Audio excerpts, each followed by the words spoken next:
अगर आप BPSC TRE 3 selected candidates हैं या टीआरई 4 की आप तैयारी कर रहे हो, बीपीएससी टीआरई 4 की तैयारी कर रहे हो, तो खास करके ये वीडियो आप ही के लिए है। जैसे कि आप सबको पता है कि टीआरई 1 भी बिहार में हो चुका है, टीआरई 2 भी हो चुका है, लेकिन उस वक्त के पाठक साहब थे, तो उनके कार्यकाल के समय ये भर्ती बिहार में काफ़ी तेज़ी से चला और समय के अनुसार दिए गए समय के अनुरूप ही सारे काम किए गए और बहाली काफ़ी तेज़ी से वो पूरी की गई। लेकिन इसमें एक्सेप्शन बन चुका है टीआरई 3, जैसा कि आप यहाँ बोर्ड पर देख पा रहे होंगे। यहाँ पर टीआरई 3 लिखा हुआ है और नीचे जो है कछुआ बनाया गया है।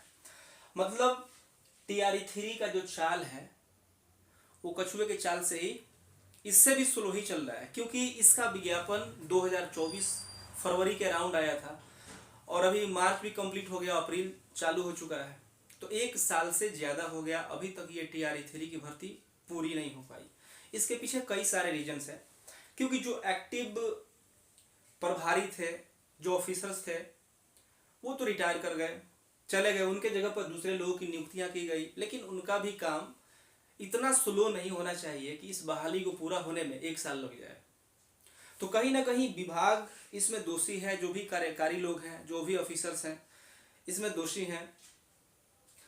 लेकिन कुल मिला के बात यह है कि ये प्रोसेस बहुत स्लो हो चुका है और इस प्रोसेस को स्लो करने में एक तो जो विभागीय स्तर के जो भी ऑफिसर्स हैं वो तो जिम्मेदार हैं ही, साथ ही साथ कुछ ऐसे भी कैंडिडेट्स हैं जिनके गलत डिमांड के वजह से ये बहाली जो है ना और लंबे समय के लिए फंस सकती है। जैसे कि अभी एक समस्या चल रहा है, बीपीएससी ने, विभाग ने जो है पोर्टल 5 तारीख से खोल करके इसमें ब्लॉक का डिमांड, ब्लॉक चुनने का ऑप्शन दे रखा है।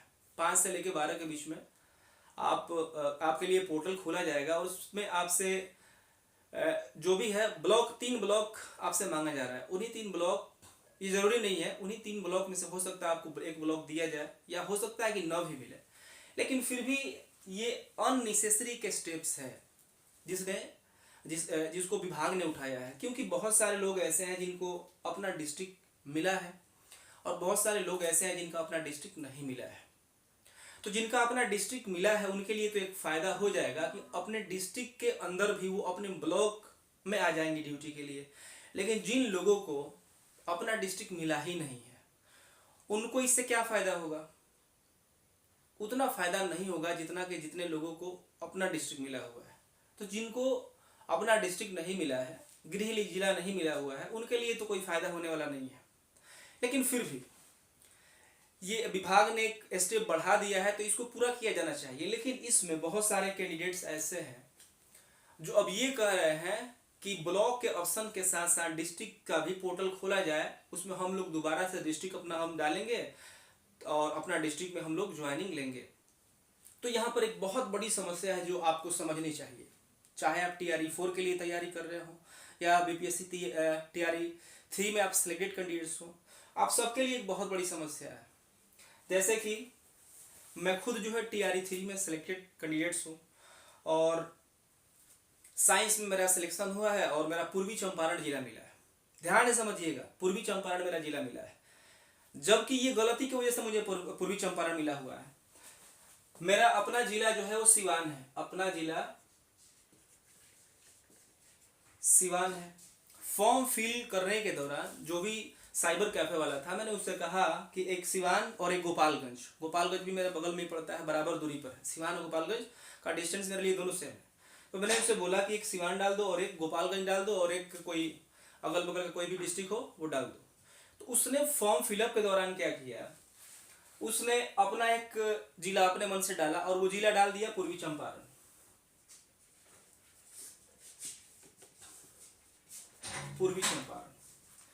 तो उसने किया क्या कि फर्स्ट नंबर पर पूर्वी चंपारण डाल दिया, सेकंड पर सिवान और उसके बाद गोपालगंज।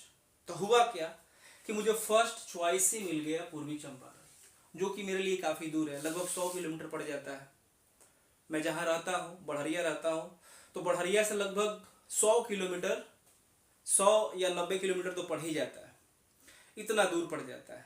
लेकिन फिर भी डिस्ट्रिक्ट के डिमांड के लिए मैं पॉजिटिव सोच नहीं रखता। क्यों?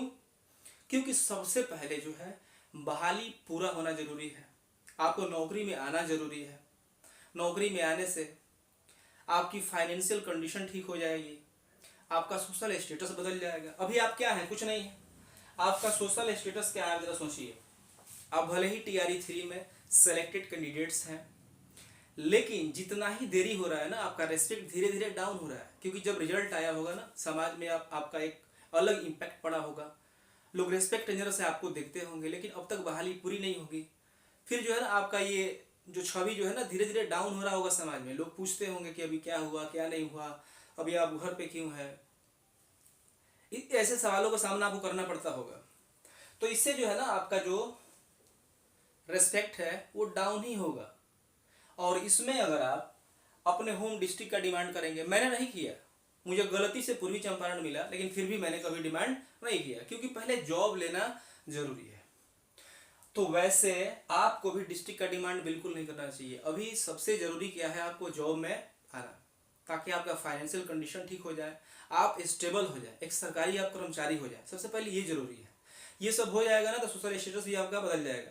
और कहीं भी अगर आप बिहार में रहते हैं तो आपको कोई दिक्कत होने वाली नहीं है। उसके बाद से आप जॉब में आने के बाद से आप डिमांड करते रहिए, रोज मोर्चा निकालते रहिए, रोज प्रदर्शन करते रहिए, कोई आपको रोकने टोकने वाला नहीं है। और इससे कोई भी आपके फाइनेंशियल कंडीशन पर, सोशल स्टेटस पर कोई निगेटिव प्रभाव पड़ने वाला नहीं है। तो ये चीज़ें आप ध्यान में रखें, क्योंकि आप एक टीचर बन चुके हैं और BPSC लेवल की आप परीक्षा को आप पास किए हुए हैं। तो यूं ही तो आपने पास नहीं किया होगा। तो इन छोटी छोटी बातों का भी आप ध्यान रखिए। तो ये बहुत जरूरी है। जरा सोचिए, एक चीज़ और सोचिए आप, कि सोचिए कि अगर आप TRE 3 में अगर आप सिलेक्ट नहीं हुए होते तो आपके मन में क्या चल रहा होता कि मैं कैसे हुई ये एग्जाम पास कर लेता, कैसे वो मेरा पेपर निकल जाता, जहां कहीं भी मिलता, मंगल ग्रह पर भी मिलता तो मैं जॉब करने के लिए चला जाता। यही आपके मन में होता।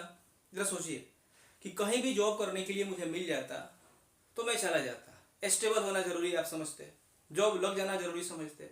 आप TRE 3 में सेलेक्ट हो चुके हैं, तब आपका भाव बढ़ गया। अब आप डिस्ट्रिक्ट मांग रहे हैं, आगे चल के कुछ और मांगिएगा, आगे चल के आपको बगल में जॉब चाहिए। अरे भाई सब डिमांड करिएगा, लेकिन समय पर सही मांग करना ये बहुत जरूरी है। अभी जो है ना बिल्कुल समय नहीं है। जिस समय आप लोग ये डिमांड कर रहे हैं ना, ये 2026 में बहाली चली जाएगी आपकी। तो फिर आप घर पे बैठ के झुनझुना बजाइएगा। तो इन चीज़ों का आप ख्याल रखिए। अभी सोशल स्टेटस आपकी क्या है, तो नथिंग, कुछ भी नहीं है, ध्यान में रखिए। डिमांड में आपको क्या रखना है, तो ज्वाइनिंग और ट्रेनिंग। ज्वाइनिंग और ट्रेनिंग के लिए जोर शोर लगा दीजिए। जितना आपको मेहनत करना है, जितना आपको वो ट्विटर पर कंपेन चलाना है, जो भी करना है, इन 2 कामों के लिए करिएगा तो इसका पॉजिटिव रिस्पॉन्स आपको मिलेगा। आपकी बहाली बहुत जल्द पूरी हो सकती है। आपको डिमांड क्या नहीं करना है, तो डिस्ट्रिक्ट का डिमांड भूल करके भी नहीं करना है। डिस्ट्रिक्ट का अगर आप डिमांड कर देंगे तो ये चीज़ें जो है बड़ी पेचीदा हो जाएंगी और ये 2025 से आगे निकल जाएगा। आपको पता है कि अभी चुनाव होने वाला है बिहार में। अगर इससे पहले ये सारी चीज़ें कंप्लीट नहीं होती हैं तो फिर ये सारी चीज़ें एक सपना बनकर ही रह जाएगा। तो आप गलती नहीं करें, ये डिस्ट्रिक्ट का डिमांड आप बिल्कुल नहीं करें, ठीक है। ज्वाइनिंग के लिए, ट्रेनिंग के लिए आप अपनी बातें रखें और इसको आप कराइए, ठीक है। तो इन चीज़ों का आपको ध्यान रखना है।